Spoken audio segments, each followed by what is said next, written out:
All right, good Friday, everyone. Dom Giordano Show. I'll give you the side question in a moment.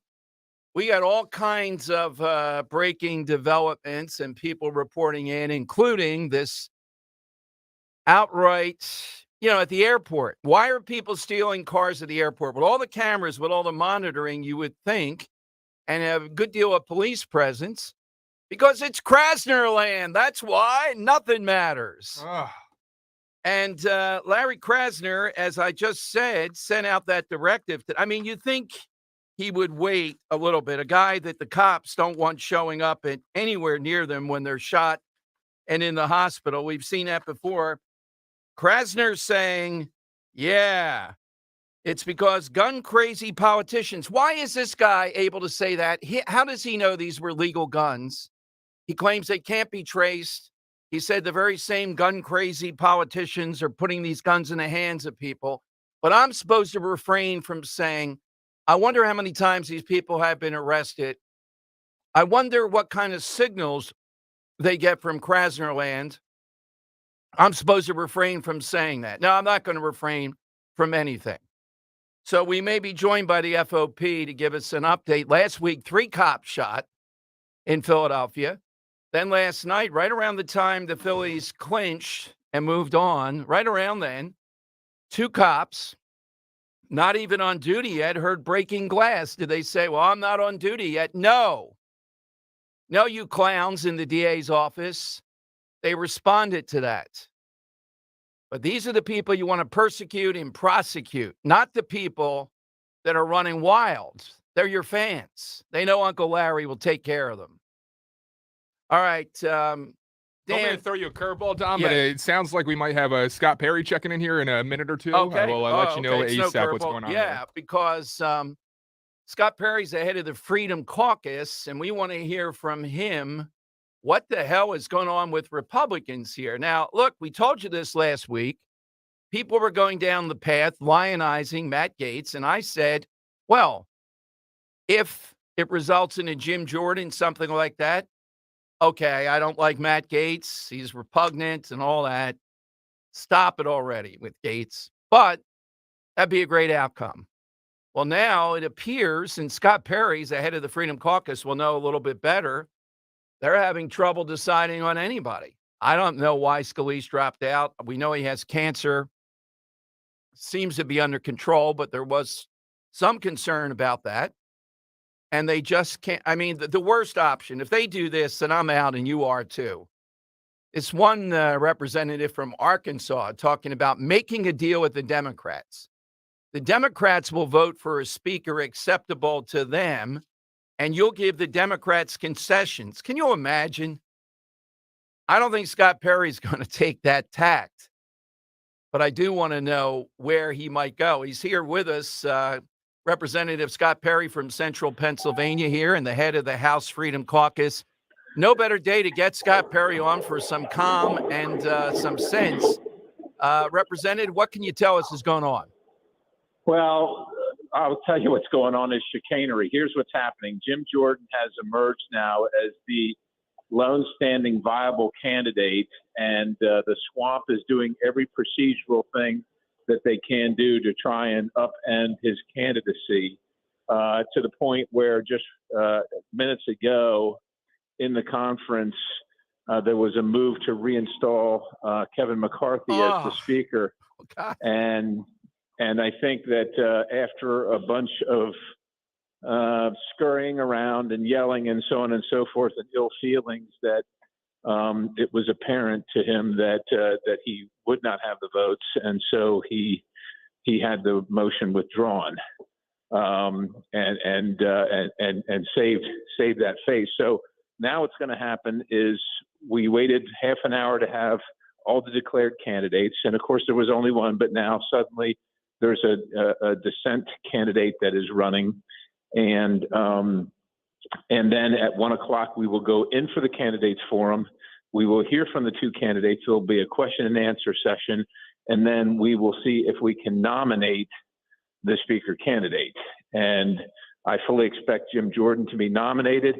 And I will tell you this too, and this is a little inside baseball, but there is a faction of members who have left town so that they could deny Mr. Jordan Oh, not my only the God. speakership but the vote itself.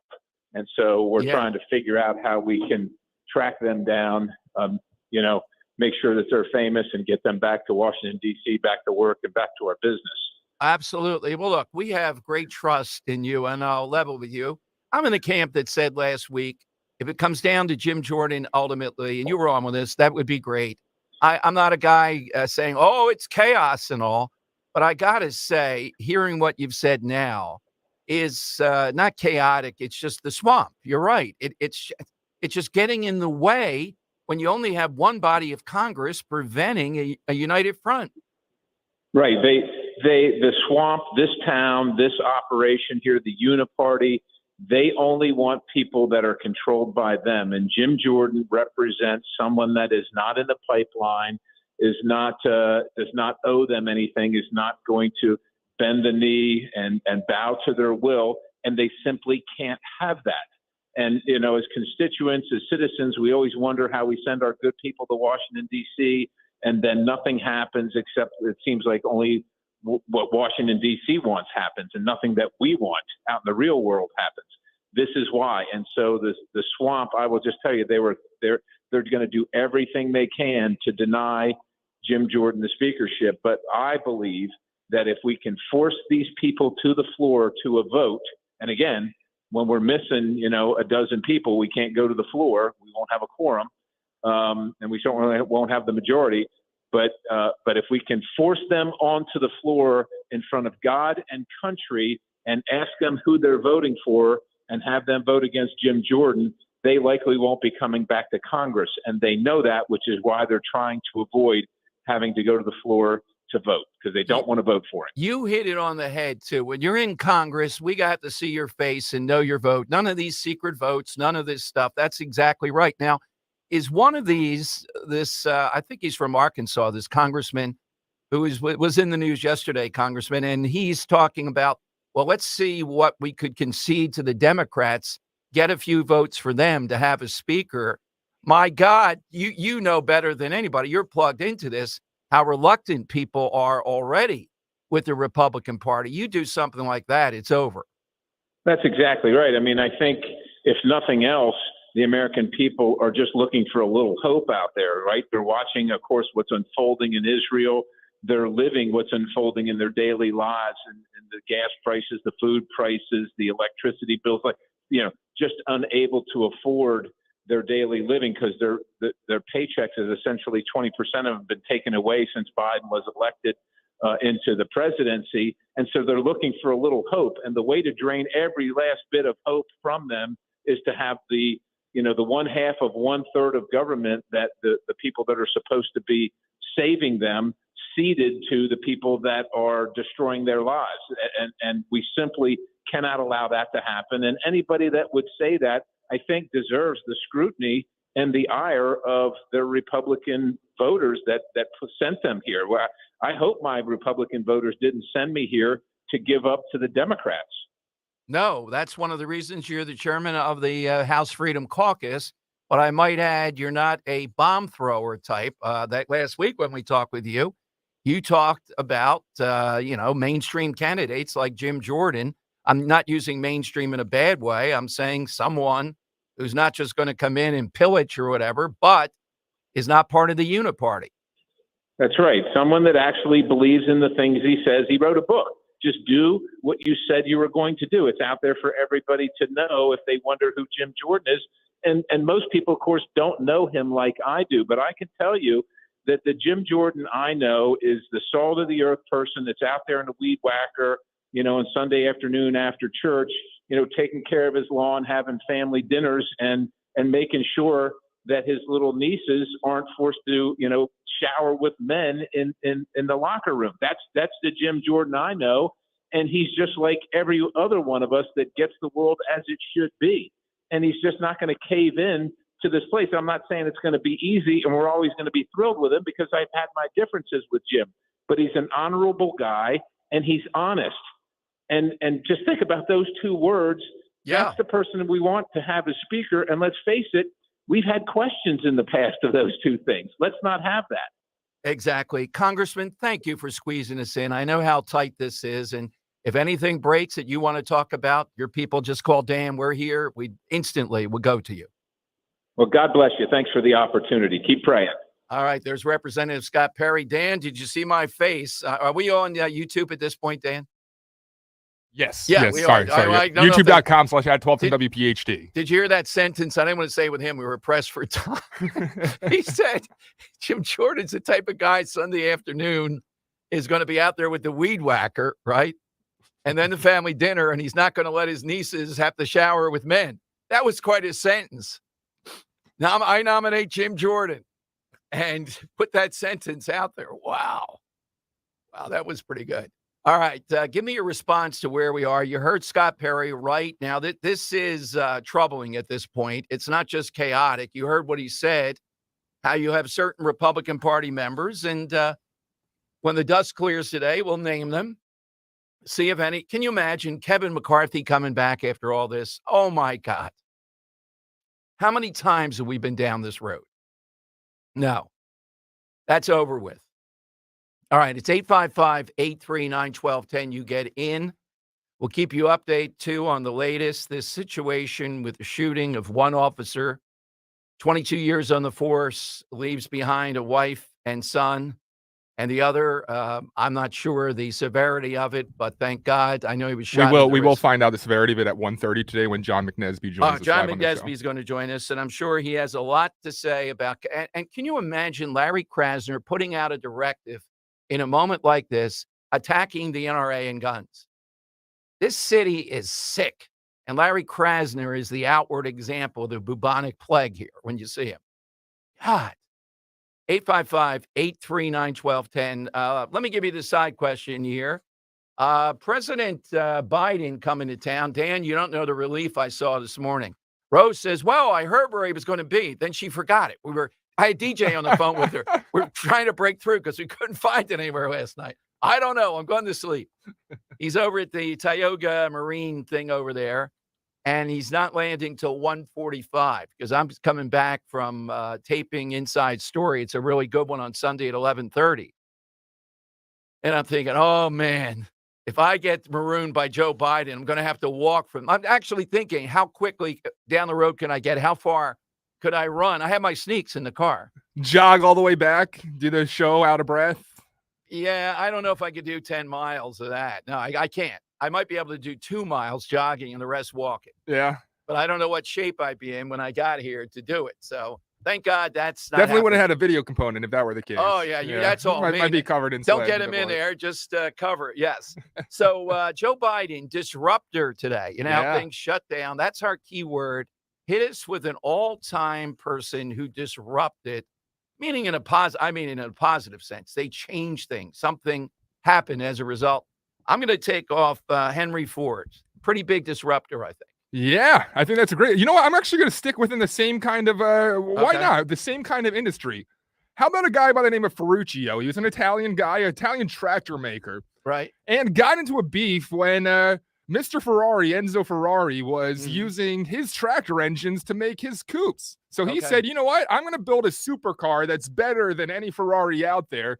And the company formed called Lamborghini. That's Ferruccio Lamborghini, and he created the Miura, which was the first ever modern day supercar, and he disrupted the industry going from the coupe sports car into the supercars that we know today going 250 plus miles per hour. Now, imagine owning a Lamborghini in Philadelphia, given the carjacking, given the Larry Krasner, given the just theft of cars, what you'd have to have with that. Yeah. It has to come with a machine gun turret. It takes a lot to do it. Yeah. Yeah. And these supercars now, Dom, I don't know if you're aware, but they're like a Lamborghini Miura is well over $1.5 million now. Oh, my God. Imagine getting a scratch on that. Yeah, these supercar prices, because millennials are now of the age where they're able to purchase like the posters that they had growing up in their bedrooms, they're just skyrocketing. All right, phone lines. One more disruptor I want to take off, though.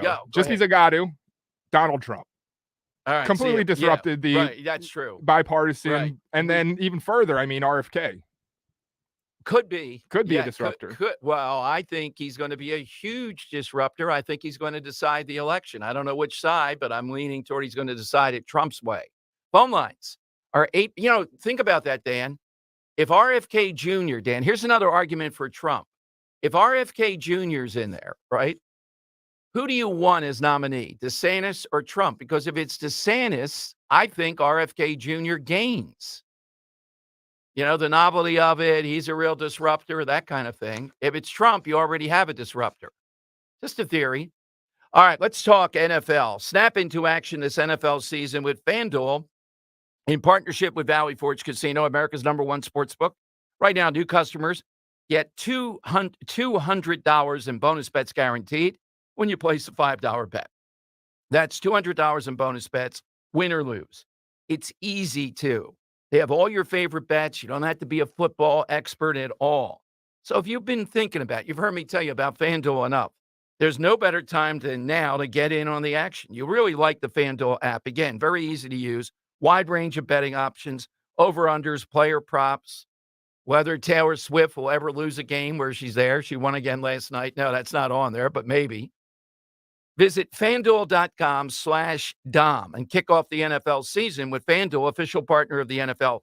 That's FanDuel.com/Dom. FanDuel Sportsbook, the official partner of 1210 WPHT. You have to be 21 plus. Present in Pennsylvania. First online real money wager only. $10 first deposit required. Bonus issued as non-withdrawable bonus bets that expire 7 days after receipt. Restrictions apply. See terms at sportsbook.fanduel.com. Gambling problem? 1-800-GAMBLER.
Dom Giordano Show. Side question, you got it now. Give us a disruptor. You heard Dan's. That was a little history lesson there.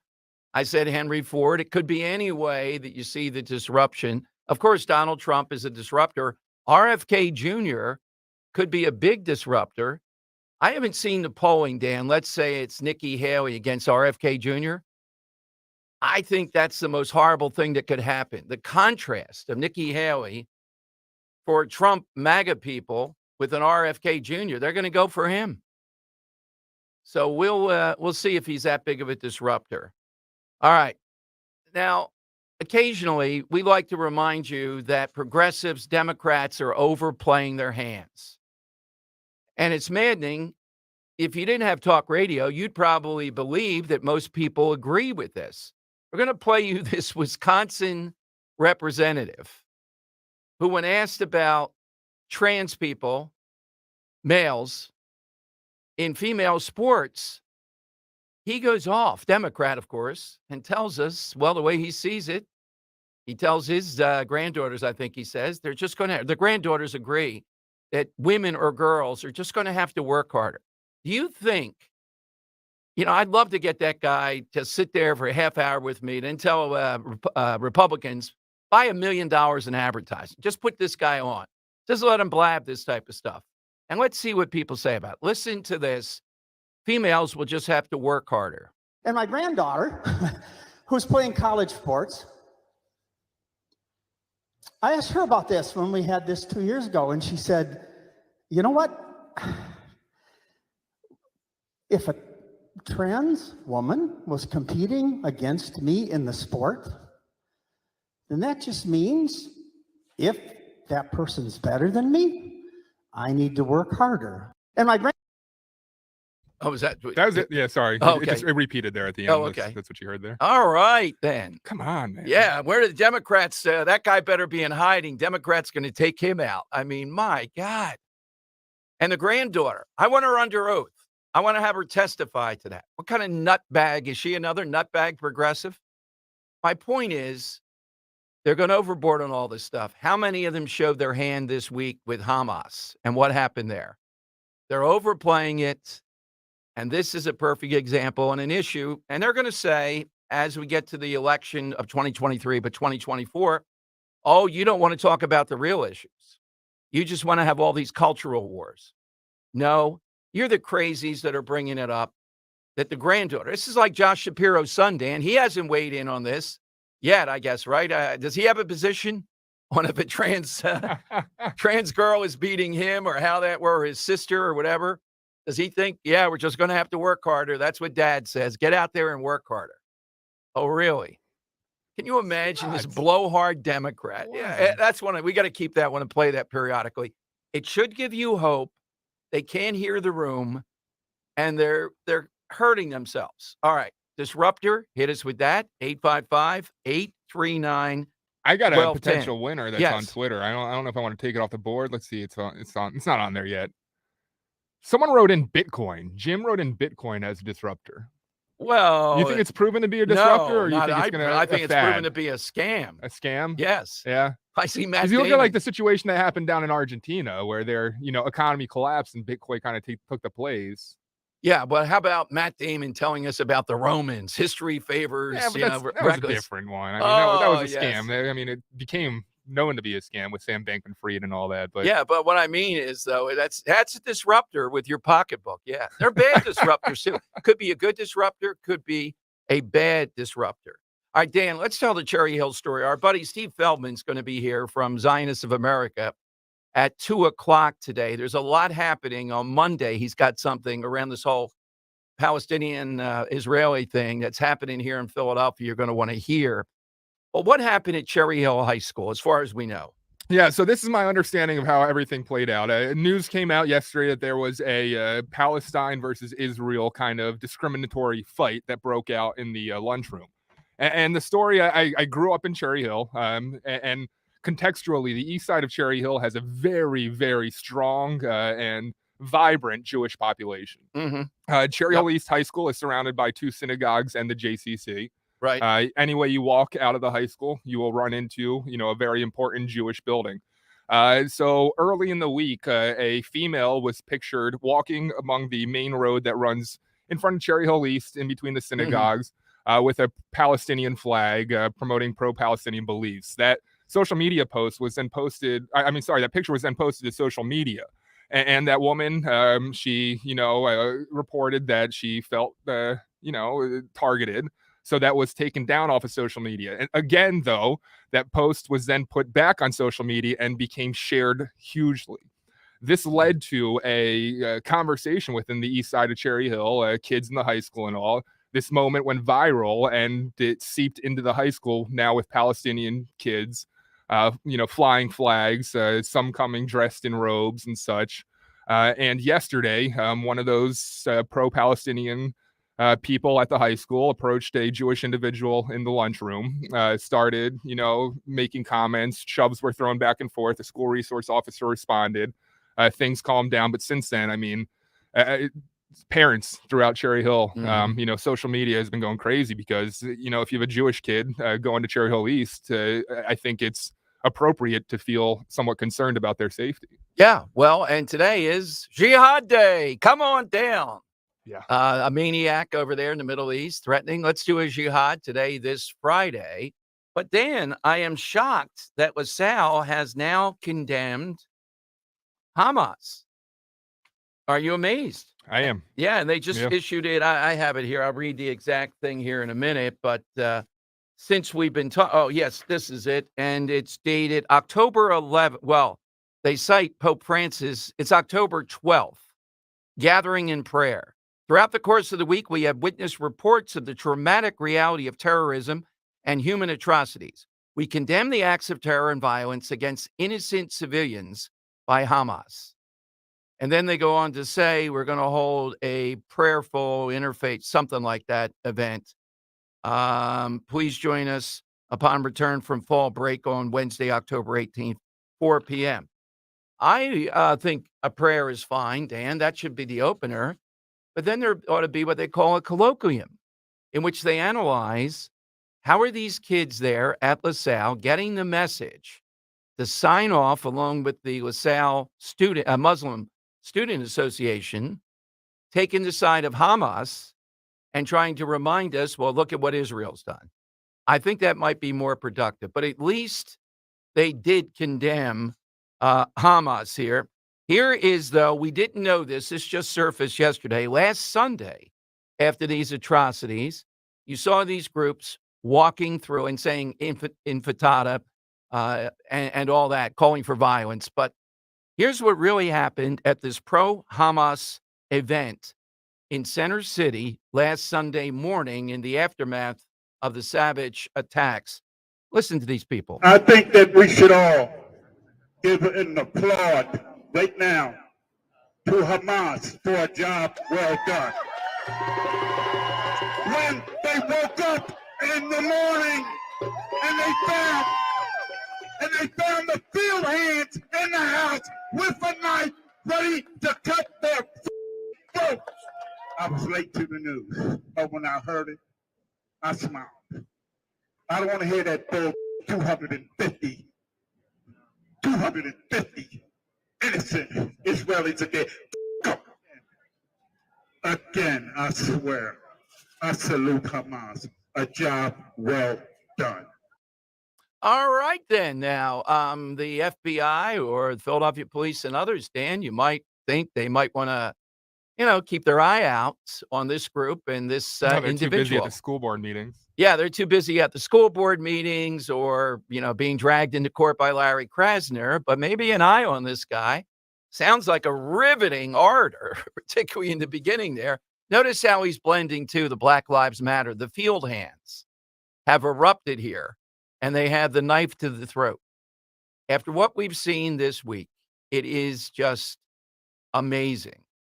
That's still reluctant to call this stuff out. All right, 855-839-1210. John in Villanova's got a really good disruptor. John, who's your disruptor? Well, in the context of all of this misuse of religion, I thought I'd go back 500 years to Martin Luther, who certainly was a major disruptor. Yes. Back in the and so that's my choice. And what was it? His 99 theses. He couldn't come up with 100. That would have made the difference that he put on the wall. I think it was 95. But you may have added 2 since then. But Yeah. That is no, yeah, he is one of the most disruptive forces where the yeah, faith had degenerated to, and look at what the wars and everything else it set off. That's a great one. Thank you, John. you bet. Have a good week. That's near the winner's circle, Dan. Martin Luther is a pretty good disruptor. 855-839-1210. You get in. I'm coming to your calls. We're going to be joined by a number of special guests. John McNesby, 1:30, to give you the latest on this ridiculous situation. Another cop shot, and this time fatally.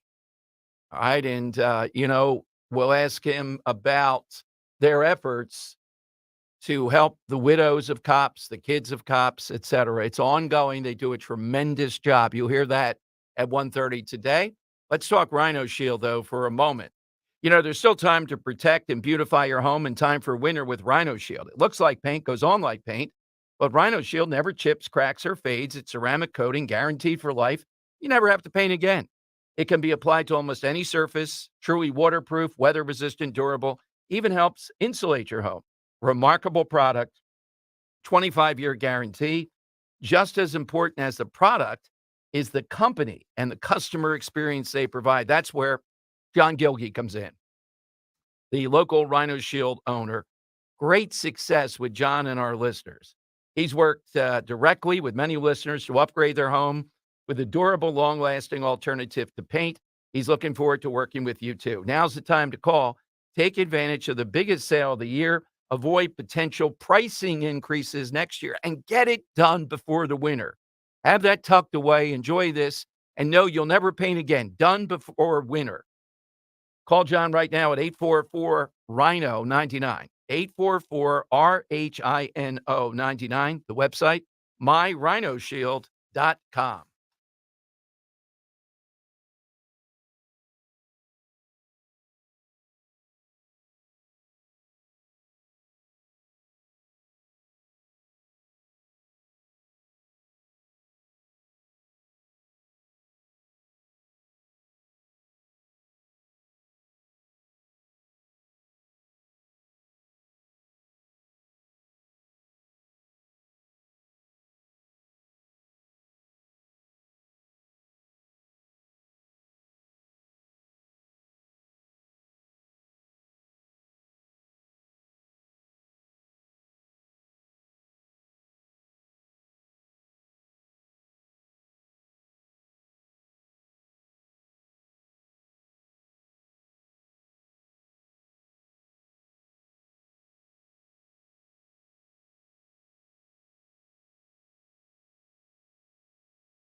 Tom Giordano Show. Welcome in.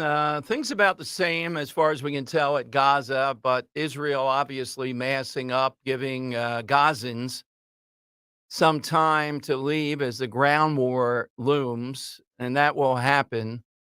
Boy, the odds with hostages become more and more difficult given all the situations that are involved. But you're starting to see in the media, you're starting to see the usual suspects. Sonny Hostin, the brilliant lawyer and historian on The View today saying, war crimes, I tells you, these are war crimes. What the Israelis are doing in Gaza, war crimes. They let it go to the end of the week. They had to pretend, oh, we're concerned, the savagery of those attacks. Now it's war crimes. I can have that for you in a couple minutes if you want. Okay, yeah, we'll play it in the next hour. Let's go to Drew in Upper Darby on Talk Radio 1210. Hey, Drew, welcome in.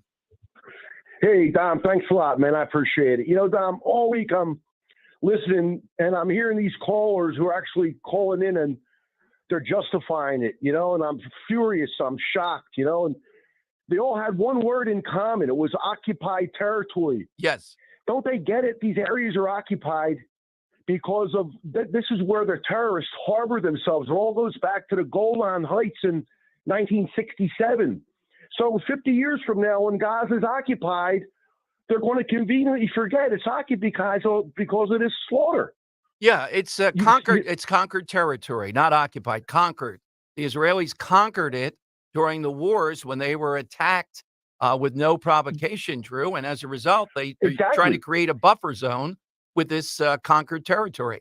Who's your disruptor? They had no choice, and this is Hamas's excuse, and these people justify this slaughter. Okay, thanks. Now my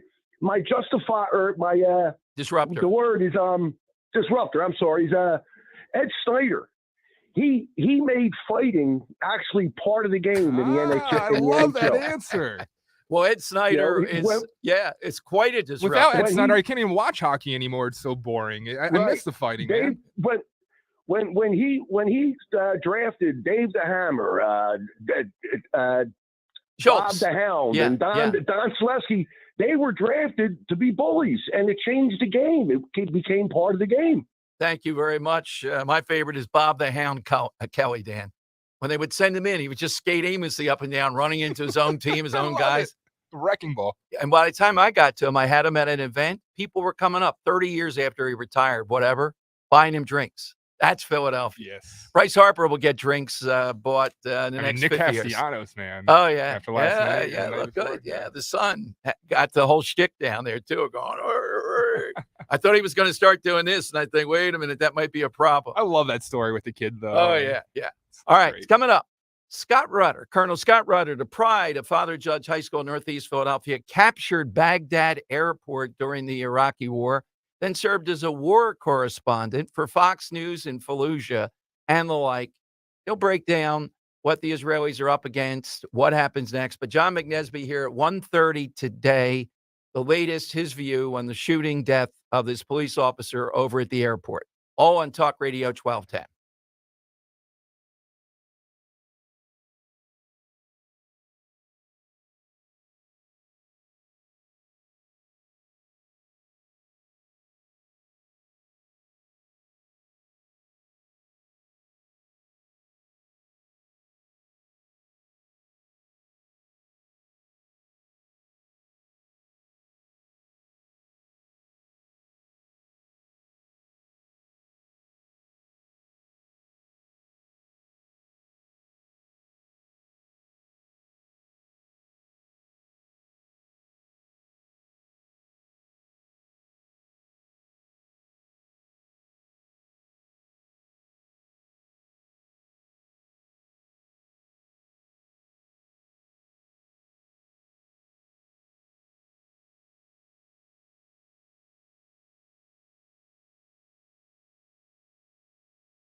It is Dom time. Two big things, of course, the latest from Israel, but more of the reaction here is what we've been focusing on. What a tell it is. But this shooting death of two Philadelphia police, well, one was killed, one was wounded, who weren't even on duty last night, right around the time the Phillies were clinching at the airport where there's a lot of problems. They hear breaking glass and they move in. That's what cops do. Sadly, one is now dead. Larry Krasner blames the NRA.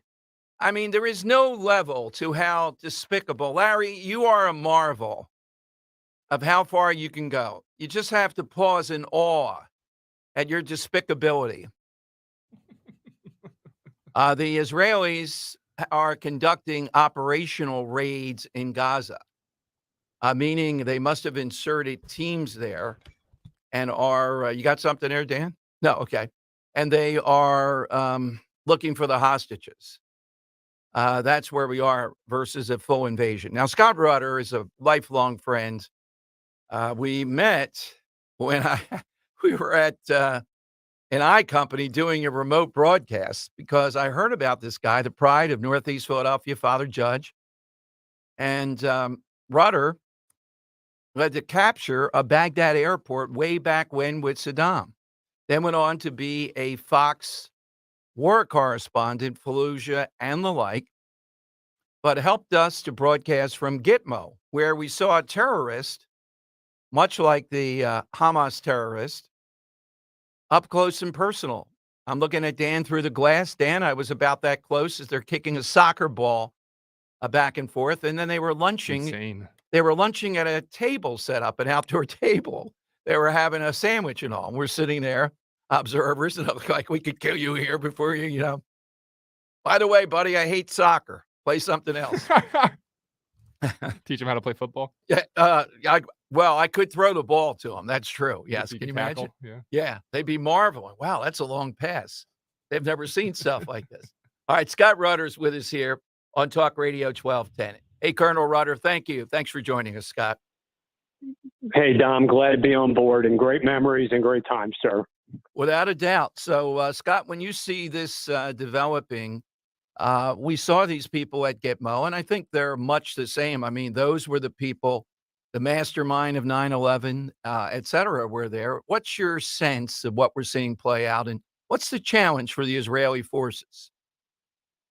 I think it's what most people would expect. The terrorists have time. That's the thing that they have, and it's been years. And obviously, there's been very methodical plots in order to make this breach happen, for them to go in and penetrate, while defenses were down, and to actually commit the atrocities that they did. So there's a lot of things going on right now with the Israelis. There are simultaneous things happening, as I say, simultaneously, more condition setting and shaping operations at the tactical level and at the strategic level. We see Hezbollah acting up in the north. That's going to be a trigger for the United States if they present another extreme threat to Israel. But in Hamas, in Hamas in the south, where we're dealing with where the Israelis are actually dealing with the terrorists, no doubt the armor units are getting prepared, the reserves are called back into active duty, various training going on right now. But at the same point, special operatives and those types of collection activities that are going on right now in order to pinpoint the location of large assemblances of the hostages. And that's what's going to be the unique challenge with this of the amount of collateral damage that could happen during raids and so forth, sir. Give us an idea, the advantage that the guerrilla forces like this, terrorist forces like this, these cells, and Hamas is one of the biggest, Scott. I mean, all the armament, all the things, the U.S. military, which you led in Baghdad and all that. What is their advantage? Their advantage is that they are embedded into a population that is anti-Israeli. So, although they're being told to stay there and probably act as human shields themselves, in addition to in addition to the Israelis, unlike Iraq and other areas where we had sort of the backing of the population at the time, per se, we understand that, this is going to be very difficult with the Israelis going into a population that is pro Hamas. Now, I know the Israelis and other activities are going on in order to evacuate the population, but again, those terrorists are holding those individuals in there with causing a lot of havoc and causing a lot of challenges if and when they go in. And I know they'll go in. So you've been through it all, Scott. Then you look back, and this is still going on in the Middle East. I've only been to the Middle East once and not in the situation you were in. But it still seems to me the only thing Israelis can do is essentially wall themselves off, try to keep better intelligence, which really fell down here. There's no two-state solution. They gave them Gaza. You remember they drove out Israeli settlers from Gaza. I remember Ariel Sharon and the rest. And look at the result. They have just fortified it. If you actually gave them a state, a bigger state, it would just be more fortified. Yeah, I mean, it's gonna have to happen. There's going to have to be different types of sensors, different types of capabilities in order to identify the havoc in the South. And again, you had a previous caller on talking about the occupied territory, and that's what it is. How extreme do you allow them to get? How autonomy do you provide to the governors in the area for them to control themselves? It's a mess. How do those individuals assimilate into another country, another area? It's next to impossible. I wrote an article and I sent it to you in 2011 about that it takes physical presence sometimes in order to deter aggression. When we went into Iraq, one of the things that I sort of noodled in my mind as I was actually thinking about it, we were also there for another reason. And we were there in order to provide stability against Iran. Biggest challenge that we had is when we dissolved the Iraqi army, Saddam Hussein was able to, control the Shias and the Sunnis focusing at Iran. But we didn't take that opportunity in order to focus individuals in the Middle East against their real nemesis in that area, and that's Iran. And look what's happening. Follow the money. That's where it's coming from. That's where the activities are being trained. Hezbollah is going to be a challenge in the north. And that'll be a trigger, I think, for the United States becoming a more active partner in Israel if things start coming down from the north, from the Lebanon, and Scott, I'm looking at a map of Israel. Fox has it on now. You know this better than ever. The part of Israel that I was in, it's not wide, but it's fairly wide. Listeners on the trip we were with, I couldn't go with them. I was broadcasting, told me in the north, though, and I'm looking at the map, it's very narrow. So a Hezbollah, Syria, and all that stuff coming across, they're more of a menace. It's an easier overrun than it is in other parts of the country. Yeah, and it's some really diverse terrain. It's 67, believe it or not, LL Bean supplied the Israelis with snowshoes. A little bit different types of terrain, different types of year up there in the heights and so forth. So I mean, that's going to be the actual threat. And no doubt, as the Israelis are assembling in the south in order to handle Hamas and so forth, they are also looking at security conditions in the north. Simultaneous things happen simultaneously at the tactical level on multiple fronts, as well as the strategic level against Syria, Hezbollah, and other areas outside of that. Hey, Scott, thanks for popping in today, too. When you get back to Philadelphia, let me know. We'll get you here in studio. And we'll Absolutely, talk. Dom. Thanks a lot, sir. And stay safe.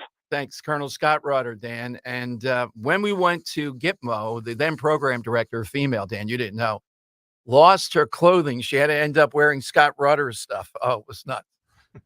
They have a tiki bar there.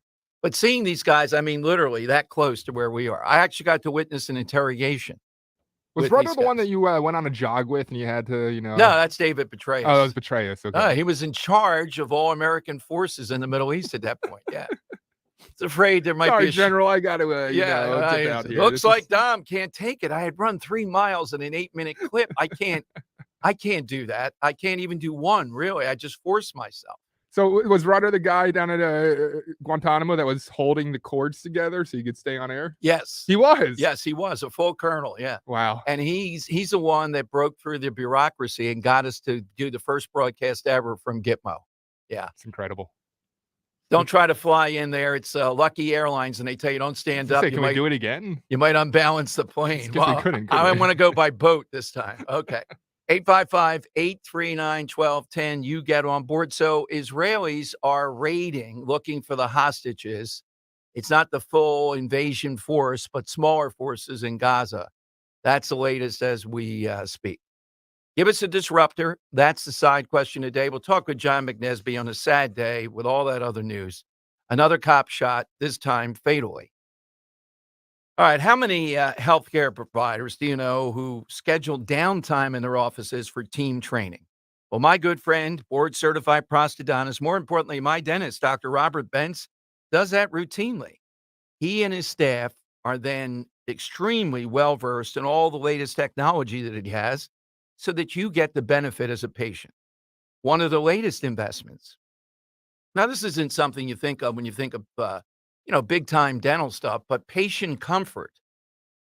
It's the Trios 5 scanner. What this does is amazing. It's a great design, the Trios 5, which reduces the potential for patients gagging or experiencing any discomfort during the impression-taking process. I remember some of the things that dentists use. This is much different.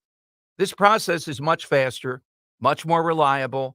You get a good result, and then it's on to the 3D printer, the great technology that he has to get a good solution, a good fit, and convenience for you. It's a well-oiled machine. Nobody is more cutting edge than Dr. Bentz when it comes to patient comfort and results. Now, call them to get that initial appointment. Call today, 610-272-6949. Dr. Robert Bentz, thebentzdentalgroup.com, 610-272-6949.